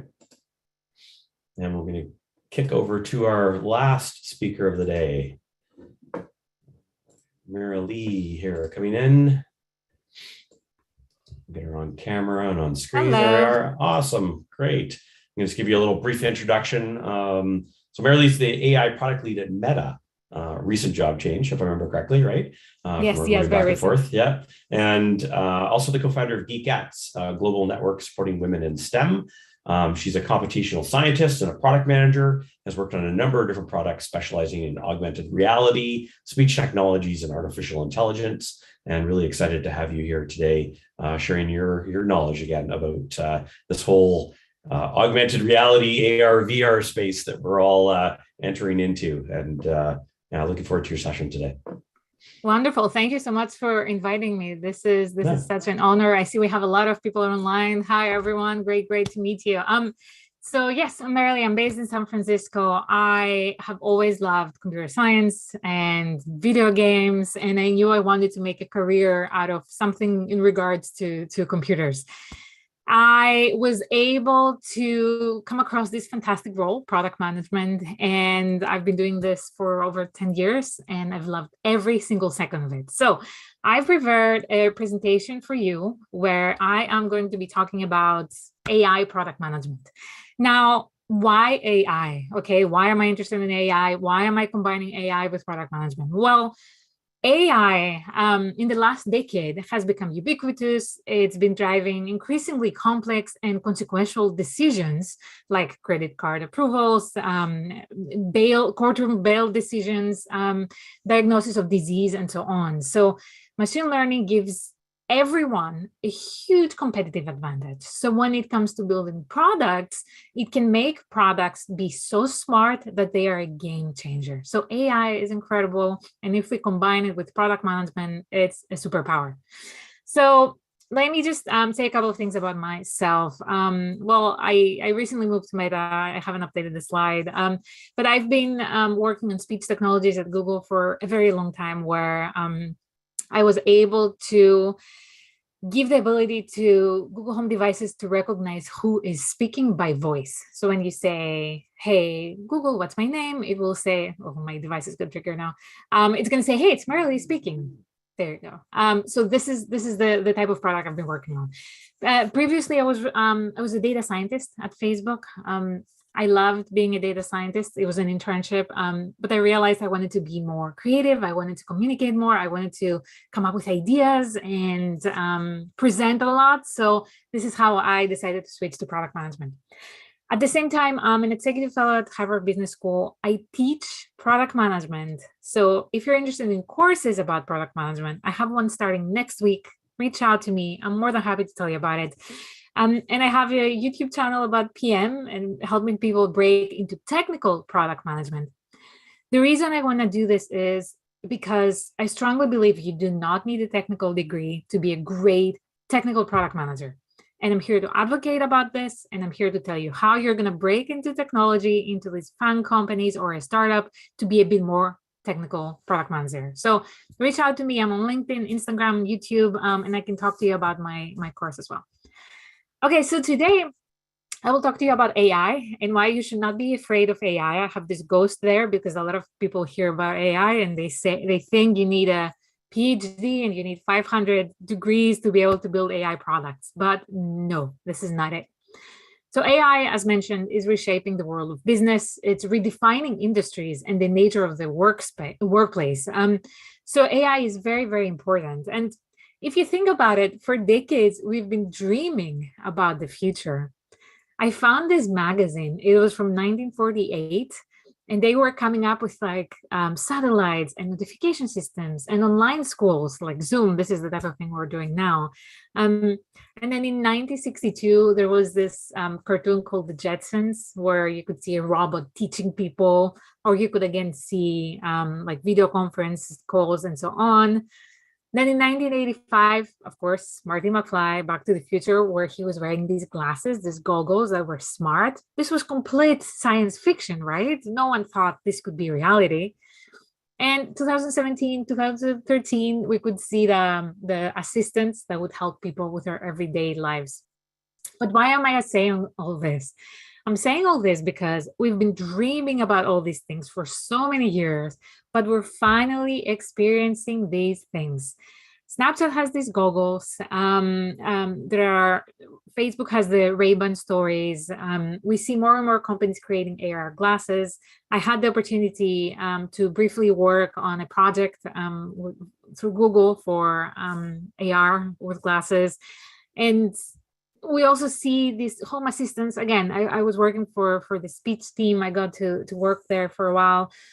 So we were able to bridge the science fiction into tangible products. And this is why you need product managers, because they can do this connection from science fiction to bringing cool technologies to the users. So science fiction is now a reality because of AI and product management. And it's an awesome domain, and anyone can be an AI product manager. In fact, in the future, there are not going to be product managers. Everyone's going to be an AI product manager. Mark my words. Remember this. So what are AI products? Okay. AI products are automated systems that learn from data to make user-facing decisions.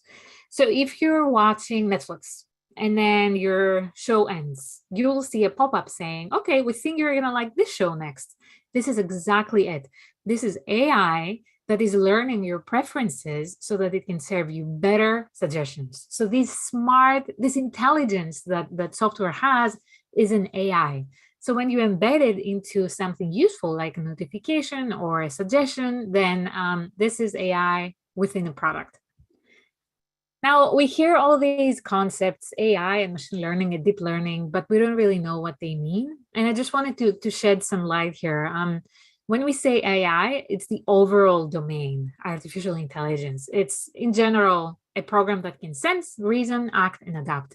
So it's anything that can provide smart suggestions for you. Within AI, we have machine learning. Now, machine learning is the algorithm that is going to be getting smarter and smarter the more data it receives. So it's kind of the heart, let's say, of AI. And then within that, we have deep learning, which is literally the neural network. It's like the simplest kind of model that is going to be powering these AI applications. So I just wanted to explain these things because a lot of people don't really know the difference. So what is machine learning? Here is a fantastic example. Let's say we have a bunch of photos that are labeled either as a cat or as a dog. We can train our computer to say, look, here are a lot of photos of cats and dogs. You take it, you process that. And then tomorrow, if I give you a photo that has like a cat or a dog, you tell me what it is. So when we teach the computer, like it's just like we teach a child to learn what a photo represents. So this is what machine learning is. We have a lot of photos, we train the machine, and then the machine tells us, okay, this is a cat or this is a dog. Now, I'll skip this example. Now, okay, how is that related to machine learning, to product management? Well, if you teach a computer to understand that this image has rice, or that my sound is me speaking English and I can convert the sound into text, or if I can translate what I'm saying in a different language, or if we can have a photo that has like a little kid with a stuffed animal and we can explain what it is, then we can create powerful tools. So I'm happy to show you some examples that you use day-to-day life, that use AI, and then I will tell you how to leverage AI as a product manager. So let me show you some AI-powered products. Like this one, Google Photos. I have so many photos on my account, and AI helps me. If you type in the word dogs, it's going to pull up any photo that has dogs or clouds or kids or myself or the sky, anything like that. This here is called Smart Compose. Essentially, we all write these emails that always start, hey, I hope you're well, best regards, with your name. So this is kind of letting you not do that anymore. You see this grayed out area, it is auto-filled based on what the machine thinks you want to say. And if you press tab, it auto-completes. This is a product leveraging AI, and let me tell you how much time this saves. It's unbelievable. And then, of course, the Google Home devices, which is what I've been working on for a while. I was working on for a while. So you can set a timer, you can play music, you can access your calendar, your information, or you can change the temperature at your home, you can play music. I remember we had an intern and her project was to create Halloween lights. So her project was to be able to connect the commands to the lights and make the lights turn purple and pink so that you could get this spooky kind of feeling at home. This one is one of my favorite things. If you go to a country and you don't understand the language, you can literally just point your phone and it is going to translate what you're looking at with the same font in your language. It's mind-blowing, right? It's super cool. And now if we take this to AR, which is my most recent role, you can just point your phone and you can see the reviews of a restaurant. You can see how much money, you can see if any of your friends have accessed it and so on. It's just really fascinating what you can achieve with AI when you embed it in the product. You can also do live translation by voice, and this is just remarkable. So you have a system that's simple like this. So when you speak, there is a speech recognizer that translates your sound into text, and then your text is being translated in some language you want, and then that translation can be synthesized into speech for that other language. So people can speak that are of different countries. People that are deaf can speak with blind people. It's just fascinating. And here's a video that was announced on Google I/O. It's just so incredible. And I want to play this for you because this is exactly what AI product management does. My mother speaks Mandarin and I speak English, which is a strange thing. 他讲英文我可以听得懂，可是有时候我讲不来嘛。 We'd love to be able to share with you a new prototype we've been working on. You should be seeing what I'm saying, just transcribed for you in real time, kind of like subtitles for the world. What we're working on is technology that enables us to break down language barriers. Right? So with AI, you can break down language barriers. This is incredible. This is the future, and I love it. So going back to the theme, so how do we do this? How do we leverage AI as a product manager? Well, the first thing is, I'm sure you know what it is to be a PM. I have this little video here, which I find it's funny, but I think that's kind of to the point. You take the specifications from the customers and you bring them down to the software engineers. Yes, that's right. Well, then I just have to ask, why couldn't the customers just take them directly to the software people, huh? Well, I'll tell you why. Because engineers are not good at dealing with customers. So you physically take the specs from the customer? Well, no, my secretary does that, or the Right. I just love this example. And I see Jim says he uses office space example all the time. This is what product management is. As a product manager, you're right there in the middle. This within business, user experience, and AI. And at the same time, you're a janitor, you're a designer, and you're a researcher, and you're an analyst, and you do a bit of everything. So my definition is an PM helps their team and their company to build and ship the right product. So the right product is the heart. We need to have vision, we need to have empathy, we need to have creativity. So when you are in AI, you need to be able to understand how you can infuse an intelligence into whatever it is you are going to be bringing for the users. And it's just interesting because there are different types of AI PMs. So you can be a product AI PM, which is what I do. So you supercharge products. You can be a platform PM. So you can focus more on AI developer tools, infrastructure, and so on. You can focus on research. So research breakthroughs to production, or you can focus on responsible AI, like being fair, robust, explainable, and accountable, and so on. If you're in AI, you need to foster an experimental culture, okay? It takes a while for a model to be trained. It takes a while for you to see if it's even gonna work. And you are responsible to make your team feel comfortable with this change. So it's part of you. You need to tell them, look, things are gonna go bad, things are gonna go good. Eventually we will succeed. So you need to send kind of the vision for the future, but an experimental culture is not for everyone. So I just wanted to call this out. So in AI, you need to focus on the user, but watch out for the trap, okay?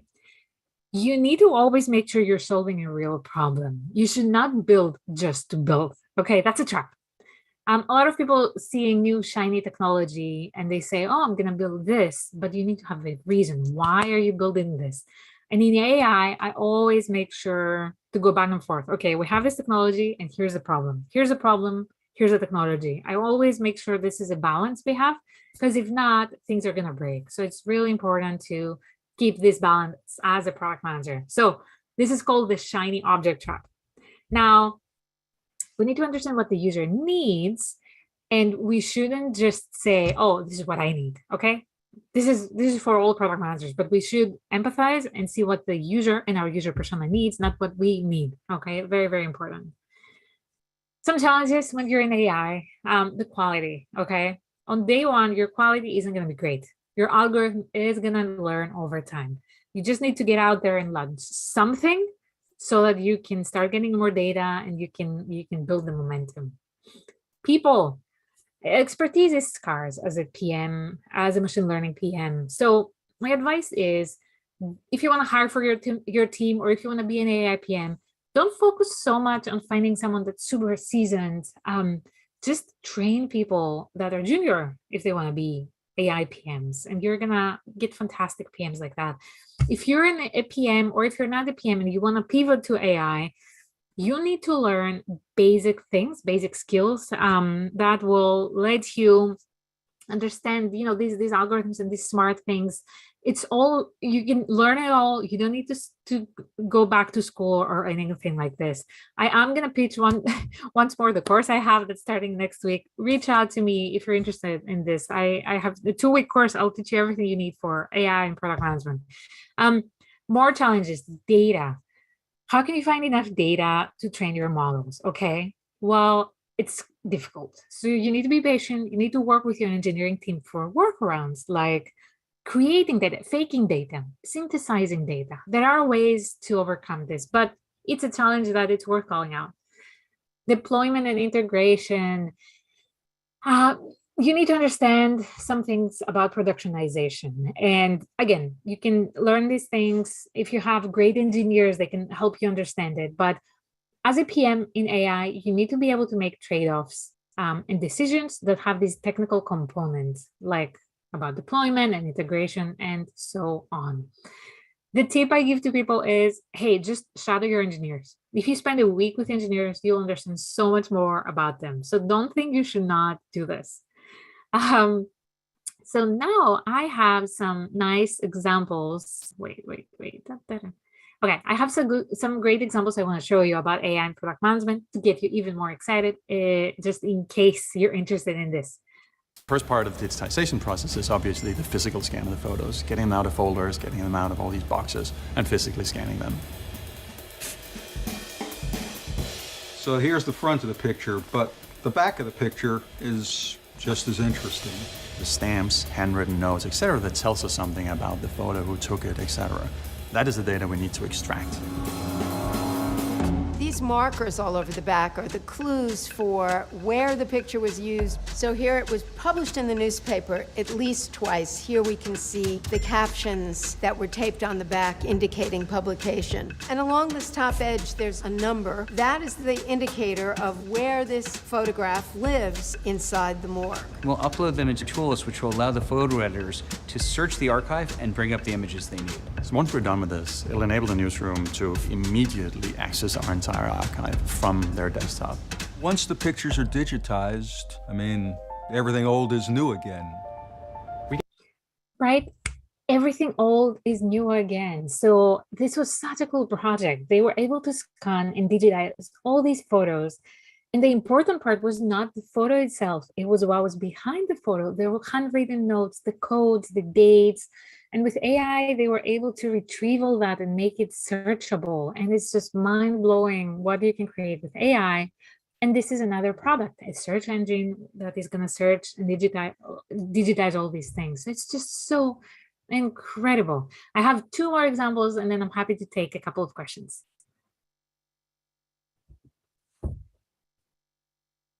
Inspections. Originally, it could take up to 2 weeks to do one inspection. We partnered with leading drone service company Measure. Right now with drones, we can do it in 2 days. And this is safe and quick. For a wind turbine inspection, we go out with our pilots, and what we're looking for is cracks or defects, things that may need to be repaired. On a typical inspection, we're coming back with 30,000 images. Spending 4 weeks reviewing images, I don't think anyone's going to argue that that's the best use of a highly trained engineer's time. How do we speed that up, and how do we make it 10x more efficient? That's where machine learning and AI comes in. We've built a great end-to-end solution using Google Cloud's tools and platform. With the AutoML Vision tool, we've trained it to detect damage. We're able to eliminate approximately half of the images from needing human review. Right, so with AI, you can create systems like that for your company. And this is, again, a product, right? It's a tool. You're going to scan all this, the hardware. You're going to see where you need to maintain things, and you're going to save so much money, so much time and effort. So that's what AI does, right? It creates smart solutions for people, and every single domain needs it. We're just scratching the surface, and it's just fascinating to be a product manager making this change. So you should consider staffing your company with AI PMs or being an AI PM. It's mark my words, in the future, everyone's going to be an AI PM. I promise you this. I have 1 or 2 more examples. Yes. Okay. So for the future, I see the world. Oh, yes. So there was this fantastic product I saw where someone created a model where you would cough on your phone and it would detect whether you have COVID. And that was with crazy accuracy. 98.5% of coughs were recognized successfully. It was just incredible. There are other applications like drug discovery and disease forecasting and emergency medical stuff for that AI can support healthcare on. So healthcare is a huge domain for AI, and we're gonna see big things happening there. So takeaways: AI is not the future; it's already here, and we need to harness it. We need to not be afraid of it. We need to embrace it.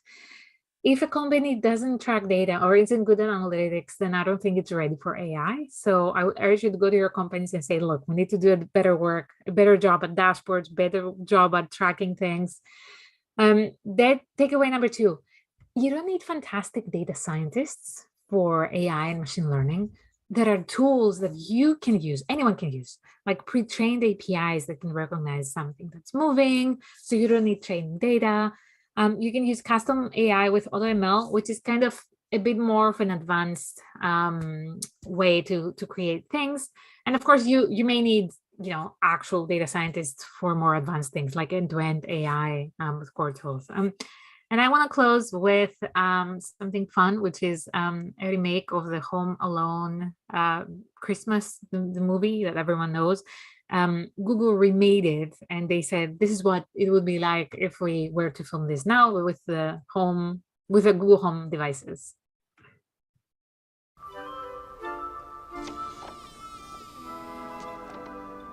Mom? Dad? Hey, Google, what's on my calendar today? You have one event called House to Yourself. Oh, yeah. Hey, Google, add aftershave to my shopping list. Hey, Google, remind me to clean these sheets later. Okay, I'll remind you. Too bad AC Someone's at the front door. What do I owe you? Looks like you paid online. Keep the change, you filthy animal. Okay, cool. Hey, Google, turn down the temperature 2 degrees.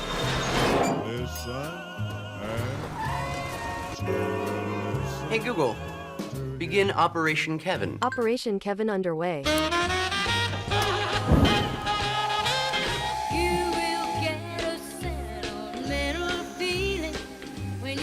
Gotta get out of here before somebody sees us. Yeah, so I just love that. When it came out, I just love it. I always play it in presentations I give. So with that said, I want to thank you. I want to urge you to follow me. I have a course about breaking into product management. I'm happy to give out huge discounts for everyone that's in the call. So reach out to me. And thank you. I'm happy to take any questions. Great. Thank you very much for sharing that. It's been very insightful and interesting to see. Particularly, I know lots of companies here on their journeys into AI and dabbling with that on that side. We'll leave it open for QA for a few more minutes here. If anybody has any questions, we'd be happy to answer them. Yeah, I know a lot of people had a lot of interesting things out of that. Maybe one takeaway for me on this side, I know you mentioned a little bit of the challenge of training data, AI models and tools, particularly the data side of this. What are some maybe your favorite sort of hacks around that in terms of finding that data or uncovering that data? Maybe in an area where you struggle to find it, maybe upfront and obvious. Yeah, I think something that helps when you want to create a completely new product is if you go to a product that was successful, that was adjacent to what you want to do, you maybe can reuse that data just to create an MVP and prove your hypothesis. Yeah. So if you prove your hypothesis, then more people are going to be on board. Then you can have more engineers that can synthesize data for you. But proving our hypothesis, as in every product, honestly, is what you need to do. So using something that was already successful as a proxy always helps. Yeah, that's great. I know lots of people interested in the course. I wonder if maybe you had a link you could share with us in the chat, maybe to the everyone part of it so everyone can access it. I think there's probably people, I imagine, that are interested in attending that. So we can make that available. That's great. Thank you. I will do that.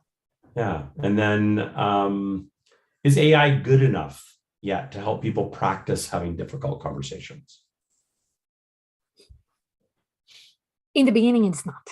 In the beginning, it's just going to fail. I don't know. It's going to work 7 times out of 10. But that's good enough if you have nothing else. At the end of the day, you want to be the pioneer, to do the first step. Once you're in the game, you're going to get more data, you're going to get more training. So things are going to get better and better over time. So it's not going to be good enough in the beginning, but it is going to get better and better. It's exactly like a skill that you train your brain to do. At the beginning, you're not going to be good at piano, but eventually you're going to get better and better the more you train and you learn. Yeah, that's excellent. That's excellent. Maybe one last question here is, for the companies that are looking to implement some type of AI ML model, would you need to first hire a data scientist to create the model or have the engineering team execute on the model?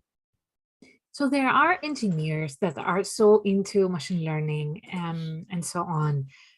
I would invest in a data engineer. They're kind of hybrids that can create the pipelines for gathering data and they can create the models. So don't invest too much at the PhD grad research scientist type of person if you're just starting out. Invest in the data engineer that's kind of sitting in between roles. But if you have the funds, of course, create a research group, research scientist group. But it's tricky to manage as a PM because you always want to lunch, and they always say, no, we're not good enough yet. So it's kind of, you need to be very diplomatic as a PM. So data engineers, I think, is the way to go if you're just starting out in this. All right, awesome. I'm going to ask one last question, maybe is just around our theme of building products together. How have you bridged the gap between the various teams that come into these AI and ML journeys, and what's your approach that you like to take to that? Yeah. So when you have an idea and you want to build something, you shouldn't go around and be like, hey, this is what I'm doing. It should be more like, here's an idea. Do you want to be part of this idea? Because when you pitch it like that to other PMs, they will all be on board and they will say, all right, let's do this together. And the more, the merrier, right? So if you're a PM, be open to ideas, be open to suggestions. Don't guard what you do, because that's not how things progress, especially in such experimental domains. So that's kind of my take. Oh, that's wonderful. Thank you very much, Marilee, for sharing everything today. I really, really appreciate it. Just to wrap things up for everybody, we still have 2 more days ahead of us with lots of great speakers, 8 speakers across the remaining 2 days. Invite everybody again to continue any conversations or discussions that you want within our product community. We're more than happy to have it there. We'd love to hear your thoughts and questions or ideas, and we will make our recordings available as soon as we get some time to process them and get them up on the site. They'll be available within the community, along with any of the other materials we can gather on that side. We'll also see a post-event survey. We'd love to hear your thoughts on the event. I know this is a little bit of like speed dating for product leaders over the course of the days that we've got here. But we'd love to hear again what you thought, what worked, what didn't work, so we continue to improve our model and our work essentially that we're doing with these particular events. So again, thank you everybody for joining us today. Really excited to have you back tomorrow, and a good chance to see the rest of the speakers that we have slotted up. And again, thank you very much, Marilee, for today.